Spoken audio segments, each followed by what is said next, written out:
નમસ્તે મિત્રો, આપનું સ્વાગત છે યુટ્યુબ ચેનલ ગ્લીમ ઓફ ગોડમાં। આજે આપણે શ્રીમદ ભાગવતનું શું મહત્વ છે તે જોઈએ। એકવાર નૈમિષારણ્ય નામક ઋષિ ક્ષેત્રમાં શૌનક વગેરે 88,000 ઋષિઓ ભેગા થયા હતા। ત્યારે તેમણે વેદવ્યાસના શિષ્ય સુત પુરાણીજી પણ જે ત્યાં બિરાજમાન હતા તેમને પૂછ્યું, હે બ્રાહ્મણ, આ કળિયુગમાં મનુષ્ય અજ્ઞાનમાં ડૂબી સુખ શાંતિથી વંચિત બની ગયો છે, માટે એમના કલ્યાણ માટે ભગવાનની કોઈ ઉત્તમ કથા સંભળાવો, જેથી પરમેશ્વરમાં અમારી ભક્તિ, જ્ઞાન, વૈરાગ્ય અને વિવેકમાં વૃદ્ધિ થાય। સૂતજી બોલ્યા, હે ઋષિઓ, કલિયુગમાં કાળરૂપી સર્પના મુખથી જીવનો ઉદ્ધાર કરવા માટે શ્રીમદ ભાગવત જ એકમાત્ર ઉપાય છે, એને ધ્યાનથી સાંભળો। આ કથાના શ્રવણથી જ રાજા પરીક્ષિતને મોક્ષ મળ્યો હતો। અનેક જન્મોના પુણ્યોથી જ આ કથા સાંભળવાનું સૌભાગ્ય પ્રાપ્ત થાય છે। એકવાર મહામુનિ સુખદેવજી રાજા પરીક્ષિતને આ કથા સંભળાવવા માંગતા હતા। એ જ વખતે અમૃત કળશ લઈને દેવતાઓ એમની પાસે આવ્યા અને પ્રણામ કરી કહેવા લાગ્યા, હે મહર્ષિ, તમે આ અમૃત લઈ લો અને બદલામાં અમને ભાગવત કથાનું અમૃત પીવડાવો। ત્યારે સુખદેવજી બોલ્યા, હે દેવતાઓ, ભાગવત કથાનું અમૃત તો આ સ્વર્ગના અમૃતથી પણ શ્રેષ્ઠ છે। ભગવાનનું અમૃત તો સમસ્ત દુઃખોને નષ્ટ કરનાર અને મુક્તિ આપનાર છે। રાજા પરીક્ષિતની તરસ આ જ અમૃતથી છીપાશે। આમ આ શ્રીમદ ભાગવત કથા દેવતાઓ માટે પણ દુર્લભ છે। આ કથાથી પરીક્ષિતને માત્ર 7 દિવસમાં મોક્ષ મળેલો જોઈ બ્રહ્માજીને પણ આશ્ચર્ય થયું। એમણે ત્રાજવાના એક પલ્લામાં શ્રીમદ ભાગવત અને બીજામાં દાન, તપ, વ્રત વગેરે મૂક્યા। ભાગવતવાળું પલ્લું ભારે હતું। આ જોઈ ત્યાં ઉપસ્થિત બધા ઋષિઓને આશ્ચર્ય થયું। સૂતજી આગળ બોલ્યા, એકવાર બ્રહ્માજીના માનસ પુત્રો સનક, સનંદન, સનાતન તથા સનતકુમાર બદ્રિકાશ્રમ પહોંચ્યા।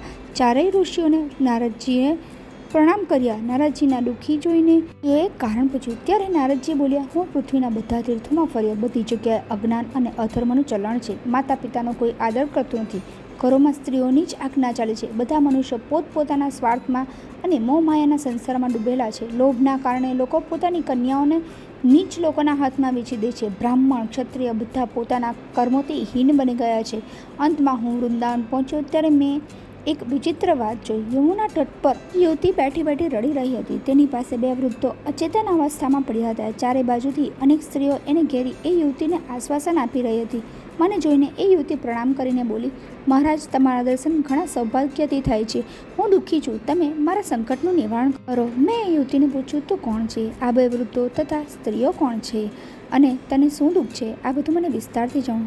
એ સ્ત્રી બોલી, હું ભક્તિ છું। આ 2 વૃદ્ધો મારા પુત્ર, જ્ઞાન અને વૈરાગ્ય છે। આ બધી સ્ત્રીઓ ગંગા વગેરે નદીઓ છે। મારો જન્મ દ્રવિડ દેશમાં થયો, કર્ણાટકમાં યુવાન બની, મહારાષ્ટ્રમાં મને ઘણા માનપાન મળ્યા, પણ ગુજરાત ધન, મોહ, મદમાં ડૂબેલું હોય કોઈએ મારી પરવા ન કરતા હું વૃદ્ધા બની ગઈ અને મારા બંને પુત્રો વૃદ્ધ બની બેહોશ થયા। આ વૃંદાવનમાં આવતા હું ફરી યુવાન બની ગઈ, પરંતુ મારા આ બંને પુત્રો કળિયુગના પ્રભાવથી યુવાન ન બની શક્યા। મારા દુઃખનું કારણ આ જ છે કે હું યુવતી બની ગઈ, પરંતુ મારા પુત્ર વૃદ્ધ બની અચેતન પડ્યા છે। નારદજી બોલ્યા, દુઃખી ન થા, આનું કારણ સાંભળ।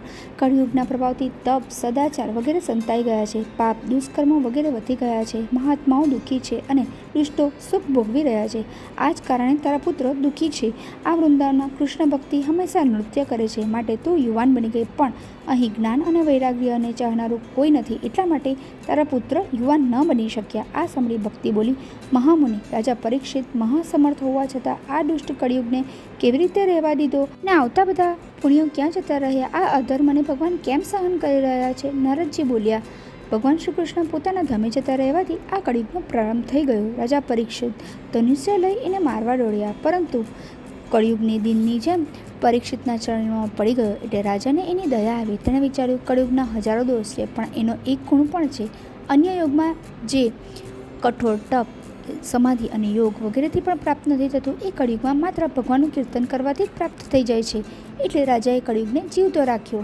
કળિયુગમાં આપણે શું કરવું જોઈએ અને ભગવાનની ભક્તિ કેવી રીતે કરવી જોઈએ, તેમ નારદજીએ જ્ઞાન અને વૈરાગ્યને કેવી રીતે બચાવ્યા, એ સૌ આપણે આવતીકાલે જોઈશું। જય શ્રી કૃષ્ણ। જો આપને આ વિડીયો પસંદ આવ્યો હોય તો વિડીયોને લાઇક કરજો, શેર કરજો અને ચેનલને સબસ્ક્રાઈબ કરવાનું ભૂલતા નહીં।